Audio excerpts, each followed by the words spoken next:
Hello, beautiful friends. I was just laying in the sun, receiving that beautiful light and photosynthesizing, and I was just feeling this energy that I wanted to share. So here I am. What if everything that you're going through right now is exactly what you're supposed to be seeing? What if it's exactly where you're supposed to be? Something I've been thinking about a lot is how what an empowered state it is when you know that you're right where you're supposed to be. And what's interesting is, in a way, in your mind, it's almost a choice, actually, to choose that this is right where I'm supposed to be. And in that moment, you come into your presence, you come into full acceptance of what is, you come into the 0 point. And that is coming from a fertile place, a foundational place, as opposed to, I'm not supposed to be here, things are supposed to be different. This shouldn't be happening, something's wrong with me, something's wrong with the universe. Very tempting to go down that path. Very logical, very traumatized, very programmed, because it's implying that it's supposed to be a certain way. And what's the way it's supposed to be other than something that is programmed into your mind? And so that's another part of this quantum crumbling, as you could say, or just these old structures dissolving, these structures of ego, identity, programming, these boxes, these limitations, is, these very, the very structures of what's kind of kept reality what it is in your mind is being spotlighted, and it's being questioned, and it's being seen, and it's being transformed, it's being pushed, that maybe there is something more. And so it is very intense, and I'm so grateful to be able to share this and just be able to connect with so many people that are going through this as well. There's something so beautiful about that community, and just even just that kind of support, to know that you're not alone, you're not crazy, that so many of us are feeling this and that we're in this together in our own way. But yeah, I just wanted to share that. It's like, what if you are exactly where you're supposed to be? And really you are, otherwise you wouldn't be there. I guess maybe it's a paradox, but in a way it's your choice. And just feel that for a second. The moment you feel that in your heart, regardless of whatever's happening in your life, in your body, when you can tell yourself and really start to open up and lean into this idea that I am right where I'm supposed to be. I am on my highest timeline. Things are working out for me. God is holding me. It's like an instant alignment. It's like an instant 0 point, And if you have a lot of negative momentum of, I've been abandoned, there's nothing going on here, this is wrong, I shouldn't be here, that's when you're in those intense negative momentum states in your mind. Again, I've talked about this before. That's when you just want to get back to neutral. That's all. Just get back to neutral. Just get back to presence. Just get back to acceptance. The spiritual journey asks us to accept things that we feel like we cannot accept, because we feel like accepting them would be our death. And it is an ego death. It is an ego death, oftentimes. But it's a rebirth. It's a rebirth. It's the dying of the old paradigm. It's the dying of the old identity, the old ego. It hurts. It's scary. It's unknown. But when you can continue to have that faith and the trust to let what no longer is serving you be seen, and allow it to kind of collapse in on itself, and allow for this deeper you to emerge. And again, it takes a lot of courage and practice and even discipline to not get pulled back into the illusion. And we're doing it, and you're doing it, and it's okay. Like I said before, if you make a mistake, if you get pulled back in, it's really not a big deal. Just keep coming back. So yeah, it's really powerful. So even if you just feel into that, wherever you are, I am right where I'm supposed to be, and just remind yourself of that throughout your day. It's like it really can pull you out of negative spirals in your mind, because a lot of this, really almost all the suffering that we be going through is in our mind. It's in these thoughts. And you can watch the thoughts as they arise. When something happens, when a circumstance arises, is it the circumstance, or notice the thoughts about the circumstance, the judgments, the comments on what's happening, the comments about yourself and how you're handling it. These voices, like, just get very present, get very aware, and realize that's not you. And when you're connected to your heart that's always loving you, that's always beating you, this is the definition of unconditional love. It doesn't matter how much money you have, or how much success you have, or whatever is going on in the world or around you. If you tune into the frequency of your heart, it's going to keep beating for you.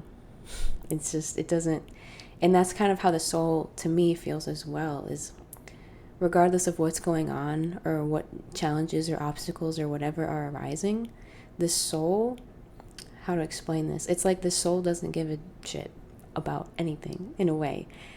And then, not to be misinterpreted, it's because the soul is so full of this love and power and force, and it cares so much.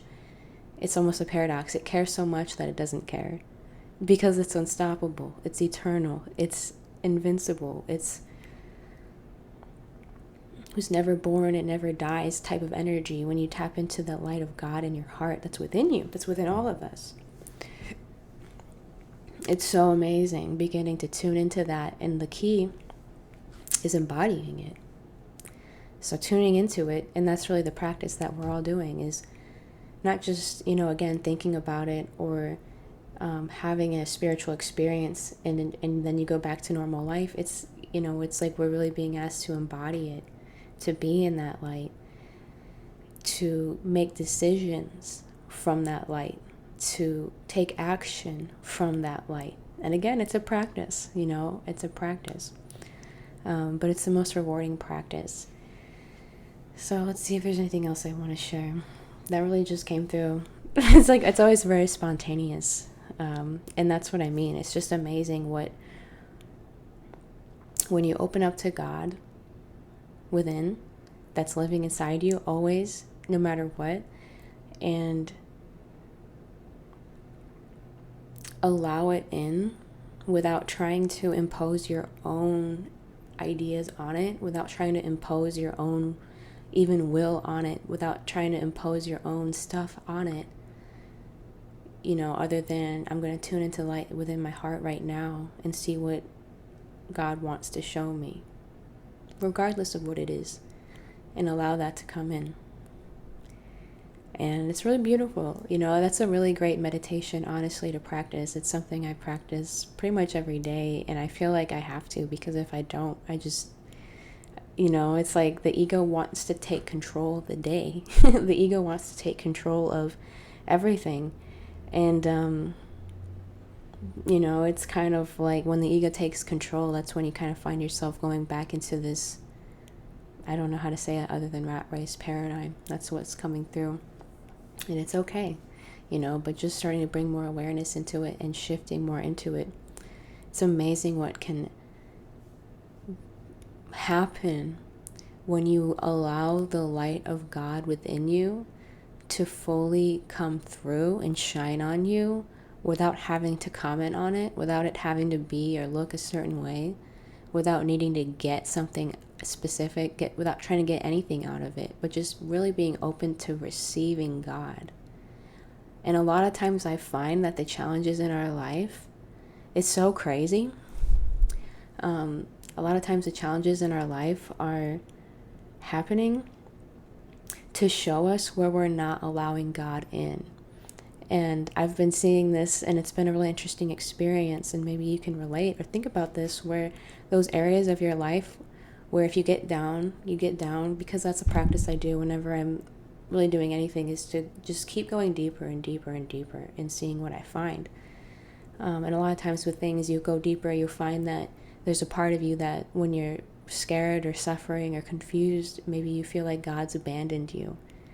And to allow yourself to have that feeling, that expression, allow it to be seen, allow it to be felt, there's such an importance in allowing these parts of yourself to really be seen. They really have to be seen and held and loved to be like integrated wholly inside of you. Even though, the old programming is to lock it up and push it away and avoid it, deny it, it's not there, it doesn't exist, it's, not just gaslight yourself, it's stupid, you shouldn't have that. But really when it comes up, allowing it to be seen and loving it, and it's almost like you're reparenting yourself, these younger parts of you, these scared parts of you. There's such an amazing thing that can happen when you allow those parts to come up, and because they're going to come up anyways, but allow them to come up and allow them to be seen, allow them to be felt by your awareness, by your focus, by your eye, which is God, your deeper self. Allowing it to be fully expressed. Like I was saying, it's like, for example, it feels abandoned by God, and there is a validity in that on some level, and allow it.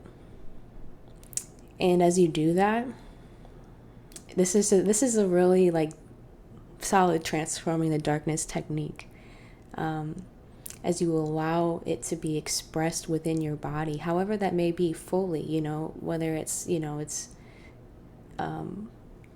coming out in feeling, or these certain thoughts or narratives of, what's happening, what the heck, I hate this, like, just letting it happen consciously, watching, because you're simultaneously that part of yourself that feels abandoned, and you're simultaneously the part of yourself that's watching and saying, I'm right here, I've always been here, I've been right here the whole time.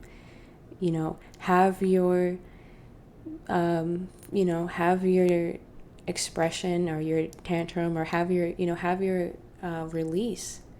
I love you, that's okay, have it, do whatever you need to do, I'm right here.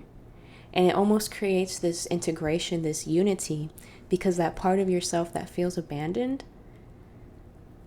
and is valid because of the trauma that it went through, now it's expressing itself and it's being held by this higher you. It's crazy. It's multidimensional, but it's really powerful. And I'll talk more about this in more videos. So it's, this part of you that feels abandoned can now be seen by the light of God that's within you. And that light of God is holding it and saying, I have not abandoned you. I've been here this whole time. And it's like, this is like a meditation, that just happens. It's not very mental. It's like it's all happening sort of in your energy field as you're allowing God in. And that's what's the interesting thing about this is you're allowing this abandoned part of you is now you're allowing it to be seen by the light of God. And now I got cut off there, but I really want to finish this. Now it can be seen by the light of God, and it can actually see like, wow, I haven't been abandoned. God is right here the whole time, because God, who's looking, who's here, who's alive, it's God within you, it's source. Eternal, never was born, never dies. Truly.